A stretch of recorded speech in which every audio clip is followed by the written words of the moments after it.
They sold her future for a deed and a drought's mercy. But the man who had nothing taught her what it meant to truly live free. The sun hung low over Meridian Flats, red and cruel, baking the dirt road until it shimmered like iron from a forge.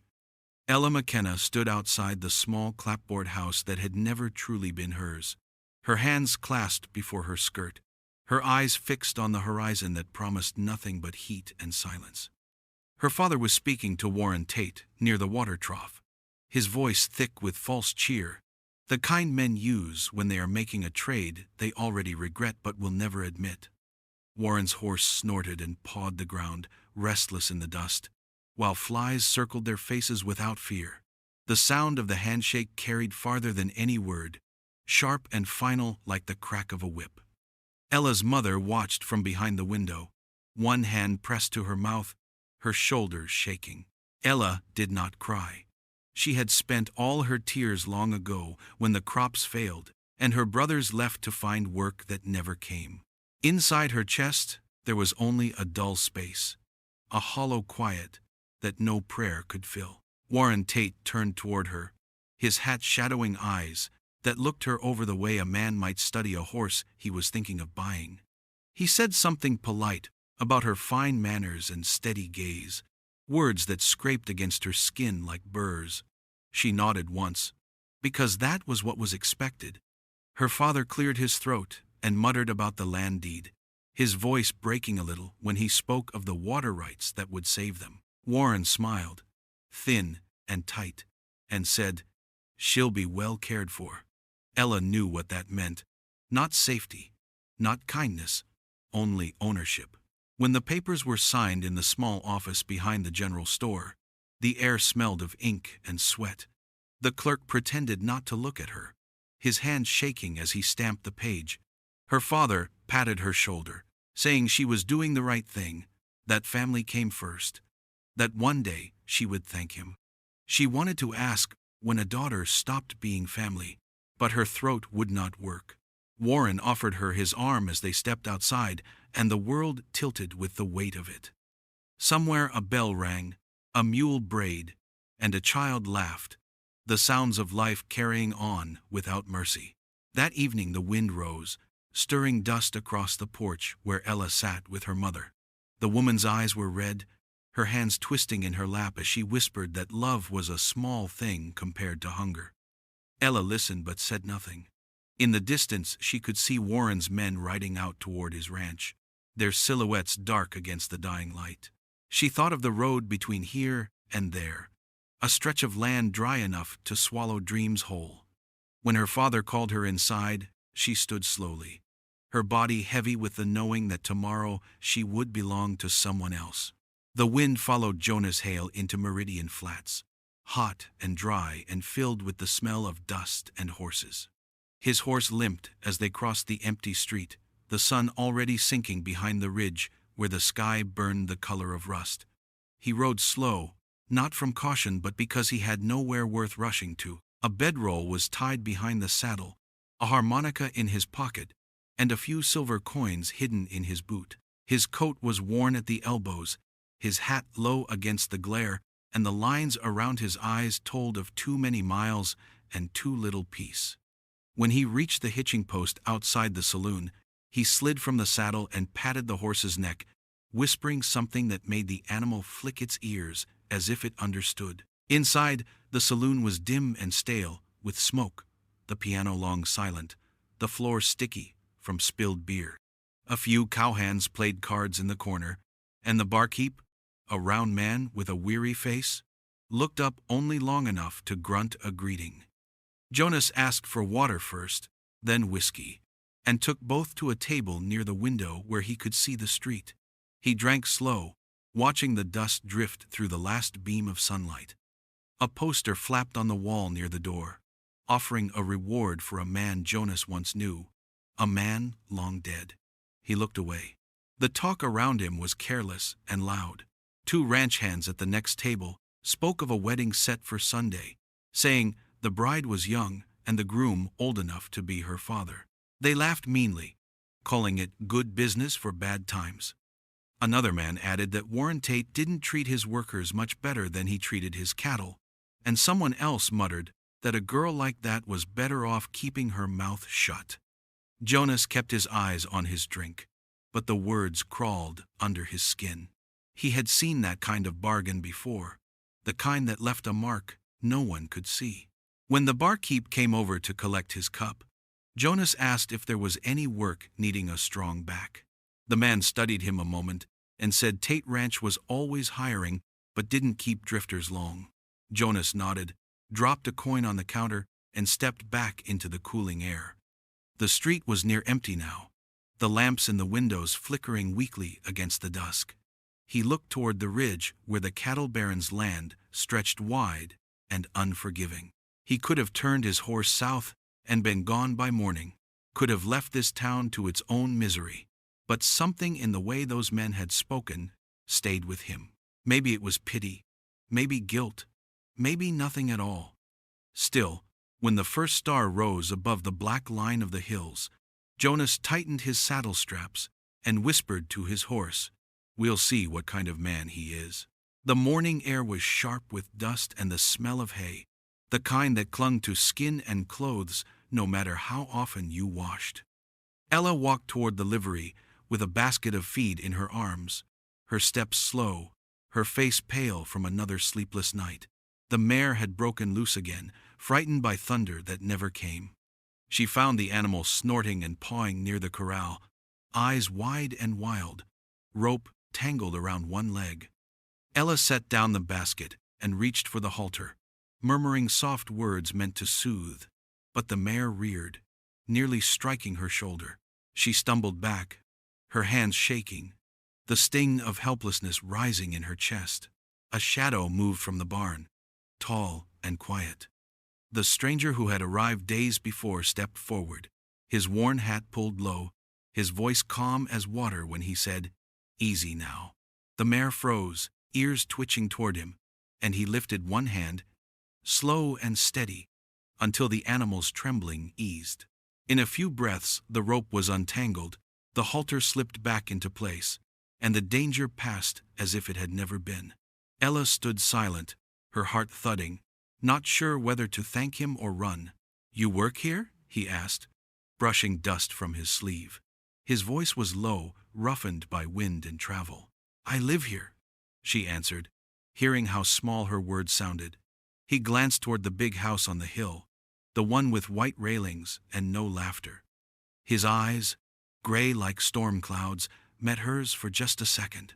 There was no judgment in them, only understanding, and that unsettled her more than cruelty ever could. "Name's Jonas," he said. "Ella," she replied, then added, "You're the new hand?" He nodded once.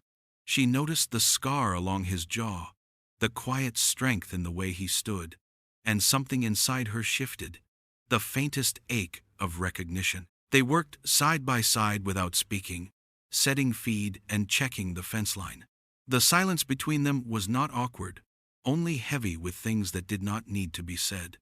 Once, when the wind caught her hair and blew it across her face, he reached out as if to brush it back, then stopped, lowering his hand. She saw that small restraint and felt her breath hitch, not in fear but in gratitude. When the work was done, she thanked him softly. He gave a small nod, almost a smile but not quite, then turned toward the trail leading to the bunkhouse. She watched him go, the dust rising behind his boots, and felt something stir deep in her chest. Not hope, not yet, just the faint warmth of being seen. That night, as the lamps dimmed and Warren's footsteps echoed down the hall, Ella lay awake, listening to the wind push against the shutters. Somewhere beyond the barn she heard the faint sound of a harmonica, slow and lonely, and though she didn't know the tune, she closed her eyes and listened until the fear in her heart loosened just enough to let her breathe again. The churchyard smelled of dust and wilted flowers, the air so hot it seemed to hum. The preacher wiped sweat from his brow, his voice trembling as he read the vows that no one truly heard. Ella stood beside Warren Tate, her white dress plain and stiff, the hem already stained by dirt. The sun burned through her veil, making the world blur and shimmer, and the hand that held hers felt like a shackle made of flesh.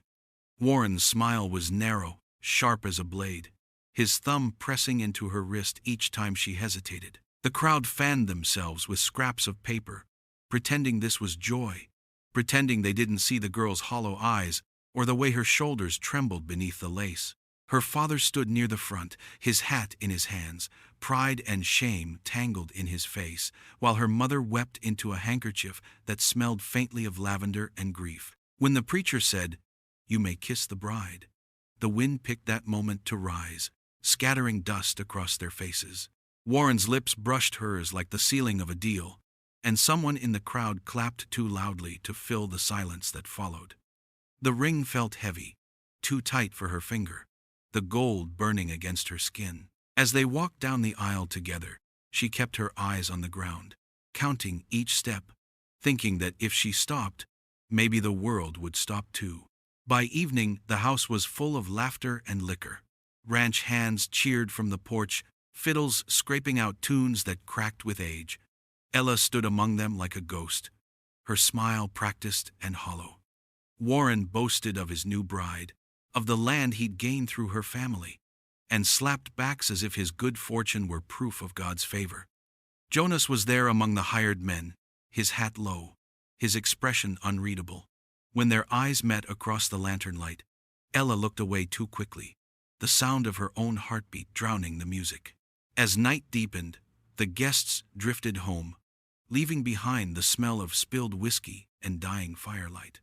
Upstairs, the room was wide and cold despite the heat outside. The bed was too large, the curtains too heavy, the silence too loud. Warren spoke little, his voice thick with drink, and when he turned away to snuff the lamp, the darkness settled like a weight on her chest. Ella lay still, her body rigid, listening to his breathing beside her, slow and uneven. She stared at the ceiling until her eyes burned, then turned her face toward the window, where the moon hung pale and distant. Somewhere out on the range, a coyote called, and the sound pierced through her like a thread of sorrow. She wished for rain, for thunder, for anything to break the stillness, but the sky stayed empty. When she finally closed her eyes, her last thought was that love should never feel like being buried alive. The days stretched long and dry across the Tate Ranch, each one the same as the last, marked by chores and silence. Ella rose before dawn, swept the floors, fed the hens, and polished the brass fixtures. Warren liked to see shine, even when the dust returned by afternoon. She rarely spoke unless spoken to, her voice fading like a sound remembered from another life. Warren grew short, tempered, slamming doors and muttering that a wife ought to be grateful for comfort, though he never saw how she flinched when his boots struck the porch. The house held the scent of leather, smoke, and loneliness, the kind that sinks into the walls. Outside, the wind carried the faint cries of coyotes and the rustle of grass too dry to bend. Jonas spent most days mending fences and tending horses, keeping to himself. The other hand said he was a man running from something, maybe the law, maybe his own ghosts. Ella never asked, though sometimes she watched him from the kitchen window, his slow, steady movements at the corral, the way he calmed a skittish horse with nothing but a low word and a quiet hand. There was peace in that, a gentleness that felt strange in a world built on orders and fear. One evening, when the heat began to fade and the sun bled gold across the sky, Ella walked down to the creek with a bucket. The hem of her dress caught on brambles, tearing at the seam. She cursed softly under her breath, the sound foreign even to her ears. At the corral nearby, Jonas straightened from his work and looked her way. He said nothing, only nodded once in greeting. She bent to fill the bucket, the leather sole of her shoe snapping loose. When she stumbled, the water sloshed over her skirt. Jonas was beside her before she could recover, his shadow stretching across the dust. He reached out a hand, rough and calloused, and she hesitated before taking it. His grip was firm but careful, his thumb brushing her wrist as he helped her stand. "You don't talk much," she said, her voice small but steady. He met her gaze and replied, neither do you. The corner of his mouth twitched, almost a smile. For the first time in weeks, she felt something break loose inside her chest, a spark of warmth that startled her. They stood there a moment, the air thick with unspoken things, the creek whispering over the stones. Then Jonas stepped back and said, "Fence will hold for now." She nodded, brushing dust from her dress, and thanked him quietly. He touched his hat and turned away, but as he walked back toward the corral, she caught the faint tune of his harmonica, soft and low.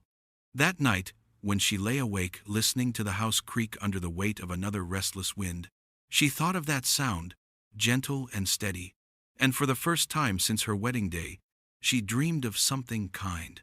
The cottonwoods along the creek whispered like they were keeping secrets, their leaves trembling against the hot afternoon wind. Ella knelt beside Jonas, her fingers clumsy on the strip of leather he was showing her how to mend. He spoke softly, patient, his voice steady as the water running over stones. "You pull it through here," he said, guiding her hand with his, the warmth of his skin startling after so many weeks of cold politeness. She nodded, biting her lip to hide a small smile. Each lesson began as something ordinary, small bits of work that would mean nothing to anyone else. But to her, they felt like pieces of freedom she had forgotten how to hold. He taught her how to whistle low to calm a horse, how to read the clouds before a storm, how to fix a saddle strap without wasting material. She listened closely, hungry for the sound of his voice, even when he spoke of simple things. Sometimes their hands brushed, and neither of them moved away. The air between them grew heavy, with something they didn't name, something that sat in the silence after every word. When she laughed once, quick and nervous, he looked at her like he was seeing sunlight after a long, dark ride. But houses have ears, and tongues sharper than knives. The servants noticed her longer walks to the corral, the way Jonas lingered near the porch when she brought water to the men. They whispered while sweeping floors, while carrying trays. Their words carried on the wind until they reached the man who heard everything worth breaking. Warren Tate came home early one evening, his face red from whiskey and pride. He found Jonas near the barn repairing the gate, his sleeves rolled, his hat hanging on a post. The air went still. Warren's voice was calm at first, too calm, like the edge of a blade before it cuts. "You keep your distance," he said, his tone leaving no room for misunderstanding. Jonas didn't flinch, didn't argue, just nodded once, his gray eyes unreadable. Warren turned away, satisfied enough to believe he had been obeyed, though something in Jonas's stillness said otherwise. That night the ranch went quiet. The wind dropped, the animals settled, the stars sharp against the dark. Jonas sat outside the bunkhouse, his harmonica untouched in his hand. He looked toward the big house, its windows glowing faintly, and thought of the way Ella's face softened when she listened to the sound of running water. He told himself he would ride out at dawn, that it was the smart thing to do, but when morning came he was still there, his horse saddled yet tied to the post. By the time the sun rose over the cottonwoods, Ella stepped onto the porch with a pail, her eyes finding him across the yard. He tipped his hat. She smiled once, small and real, and neither of them said a word, because sometimes staying says more than leaving ever could. The storm came without warning, rolling over the plains like a beast with no master. The wind howled through the fences, tearing loose shingles and slamming shutters against the house. Ella stood by the window, watching the sky split open, with lightning that turned the fields white for a heartbeat, then black again. Rain came hard, washing the dust from the porch and drumming on the tin roof until it sounded like hooves on packed earth. Warren was still in town, drinking his pride away, and the servants had long since gone to their quarters. The house felt hollow, trembling under the weight of the storm, and Ella pressed her palm to the cold glass, whispering to no one, "Let it all wash clean." It was near midnight when she heard his horse stumble into the yard, the animal snorting and slick with rain. The front door slammed open, bringing in a gust that scattered papers across the floor. Warren's boots thudded heavy down the hall, his breath thick with whiskey. He called her name once, loud and sharp, and she came down the stairs, her heart steady even as her hands shook. He demanded to know where she'd been, accused her of things too cruel to repeat. When she tried to answer, his hand struck before the words could leave her lips. The sound was small, almost lost to the thunder, but it left a mark bright as fire across her cheek. She didn't cry, didn't beg, only stood there while the rain poured through the open door and pooled around her bare feet. He muttered curses as he staggered to the parlor, collapsing into a chair before sleep claimed him. Ella climbed the stairs without a sound, washed the blood from her mouth, and sat at the edge of the bed until the sky paled. When the storm passed, it left behind a silence so deep it hurt. She wrapped a shawl around her shoulders and stepped outside, her body aching but her face calm. The world smelled of wet earth and pine, the air cool and heavy. Jonas found her there by the barn, sitting on an overturned bucket, her hair damp, her lips split. He stopped a few paces away, his eyes taking in the bruise blooming along her jaw. She met his gaze, daring him to pity her. He didn't. He just stood there, his jaw tight, his hands clenched at his sides. The wind stirred between them, lifting strands of her hair across her face. When he finally spoke, his voice was low, steady as stone. "You don't belong in a cage." She wanted to answer, to tell him she knew but didn't know how to leave, that the cage was built of more than walls. Instead, she looked away toward the horizon where the storm had gone, her breath shuddering in her chest.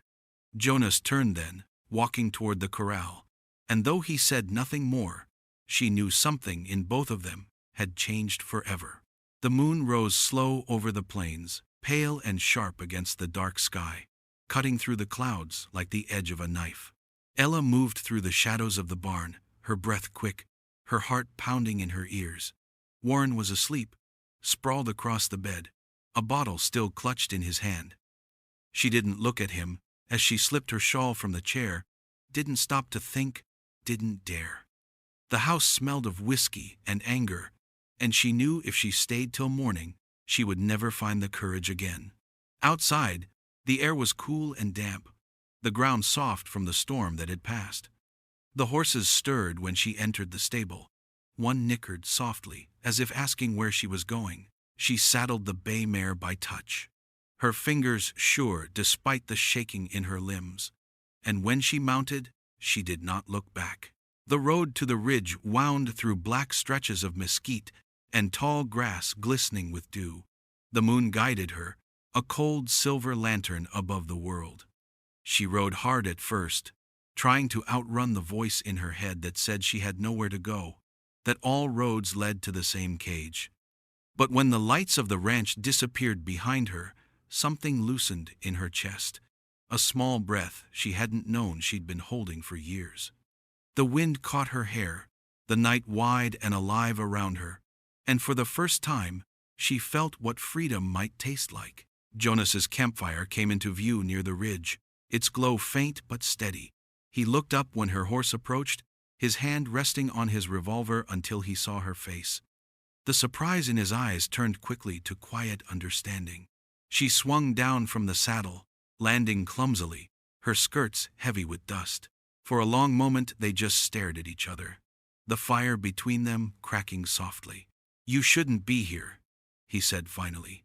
"I can't stay there," she answered. Her voice trembled, but her eyes did not. "I'm tired, Jonas. Tired of being owned, of pretending silence is peace." He tossed another branch into the fire, the sparks rising like stars. "You know what running means," he said. She nodded. "Then ride." The words were simple, without promise or pity, but they held everything she needed. She looked toward the open land stretching east, the faint glow of dawn still hours away. "Where do I go?" she whispered. Jonas met her gaze, steady and calm. "Anywhere but back." Ella reached for the reins, her hands steadier now. She swung into the saddle, her heart fierce with something between terror and hope. Jonas stepped closer, his face lit by the flames, and said softly, "Don't stop for anyone who calls you less than free." She nodded once, and with a kick of her heels the mare leapt forward, the sound of hooves fading into the wide, waiting night, where freedom had no name but her own. The trail stretched pale under the moon, a ribbon of dust winding through low hills and dry creek beds. Jonas rode ahead, his shoulders straight, his hat pulled low against the chill wind. Ella followed close behind, the mare's hooves soft against the sand. They had left everything behind: the ranch, the house, the name Tate spoken in fear, and now there was only the sound of breathing, the creak of saddle leather, and the wide, endless dark. When dawn neared, they found shelter beneath a cluster of mesquite trees, their branches twisted and low, leaves whispering like voices that promised rest. Jonas built a small fire, careful to shield the flame from the wind. They drank bitter coffee from the same tin cup, and said little, their silence more honest than words could ever be. Ella shed her silk dress on the second night, folding it carefully before burying it under a rock. Jonas handed her a shirt, faded from years of wear, and trousers that hung loose on her thin frame. "You'll move easier in these," he said, turning away as she changed. The fabric smelled of smoke and rain, and when she caught her reflection in the creek, she barely recognized herself, her hair wild, her face streaked with dirt and freedom. She smiled at the sight, a real smile, one that felt strange and new. Jonas showed her how to shoot at dawn, his hands steady as he guided hers along the barrel of his revolver. "Don't think," he told her. "Just breathe." The gun kicked against her palm, and the sound cracked through the valley like thunder. She flinched, then laughed, the echo of it carrying through the still air. He smiled faintly, pride hidden beneath quiet restraint. Later he taught her how to read tracks, to tell coyote from deer, and how to listen for the change in the wind that meant rain or riders near. She learned quickly, hungry to prove she could survive outside the walls that once held her. At night they shared stories without names, fragments of old lives spoken low beneath the stars. Jonas never said what he was running from, and Ella didn't ask. She spoke of the river near her childhood home, of the sound her mother's hands made kneading dough, of the way silence could wound deeper than shouting. Sometimes their eyes met across the fire, and something unspoken passed between them.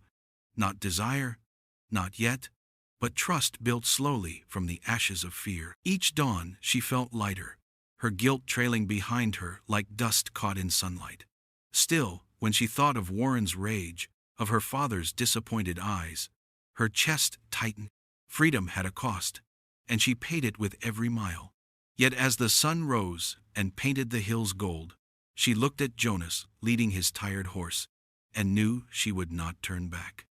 The trail ahead was uncertain, but for the first time it belonged to her. The sun burned white above Dead Horse Canyon, heat rising off the rocks in rippling waves. The air was too still, too quiet, the kind of silence that made the skin prickle. Jonas reined in his horse, his eyes scanning the cliffs. Ella followed, her heart pounding, dust clinging to her face and throat. They had ridden through the night, pushing hard, thinking they had lost the men Warren sent after them. But the land carried sound, and the faint echo of hooves behind them told her freedom was never given easily. Jonas dismounted, crouching low to study the sand, his hand brushing fresh prints. "They're close," he said, his voice flat. Ella's stomach twisted as the wind shifted, carrying the smell of sweat and gun oil. The first shot cracked through the canyon, sharp and cruel. A rock splintered inches from her head. Jonas shoved her down behind a boulder, drawing his gun in the same motion. Another shot rang out, then another, until the canyon roared with echoing thunder. Ella clutched at the dirt, her breath shallow. Jonas fired twice, each shot deliberate, his jaw tight, his movements calm. A horse screamed somewhere down the ridge, and dust rose like smoke. She wanted to cry out, to beg him to stop, but fear and awe tangled in her throat. Then he jerked, stumbled, and she saw the streak of blood along his shoulder. He didn't fall, He just gritted his teeth and kept shooting until the gunmen broke and fled, their shouts fading into the rocks. The silence afterward felt heavier than the gunfire. Jonas leaned against the stone, his breath rough, blood dripping down his arm. Ella scrambled to him, her hands shaking as she pressed her shawl against the wound. "It's not deep," he muttered, though his face had gone pale. She tore a strip from her skirt and tied it tight, her trembling slowing as she worked. The smell of blood filled the air, metallic and sharp, but her hands stayed steady. When the bleeding slowed, he looked at her, eyes dark with exhaustion and something softer. "You could have run," she whispered, her voice breaking. He managed a faint smile, crooked and tired. "And leave you?" he said. The words hung between them, quiet as prayer. She didn't answer, only kept pressing the cloth against his shoulder until the bleeding stopped. They sat there for a long while, the wind sighing through the canyon. A hawk circled high above, the only witness to their small victory. Jonas leaned back, closing his eyes, his breath evening out. Ella watched him, her heart pounding not from fear but from the weight of what had just passed. Freedom, she realized, was not a gift but a price paid in blood and choice. When he opened his eyes again, the faint smile was still there, and for the first time she understood that staying beside him was not weakness. It was the truest kind of strength she had ever known. The wind carried the scent of dust and rain when they rode back into Meridian Flats. Weeks had passed since the canyon, yet the land looked older, the sky lower, the streets half empty. The drought had stripped everything bare. Wells had dried, cattle lay thin along the fences, and the grand sign over Tate Ranch hung crooked, its paint peeling under the Sunday. Ella rode beside Jonas, her clothes plain, her hair loose, her eyes steady. The whispers began before they even reached the main street, voices rising behind closed doors, old habits of gossip clinging to dying hope. She didn't flinch. She had already left behind the kind of fear that kept people silent. Jonas slowed his horse near the saloon, scanning the road ahead.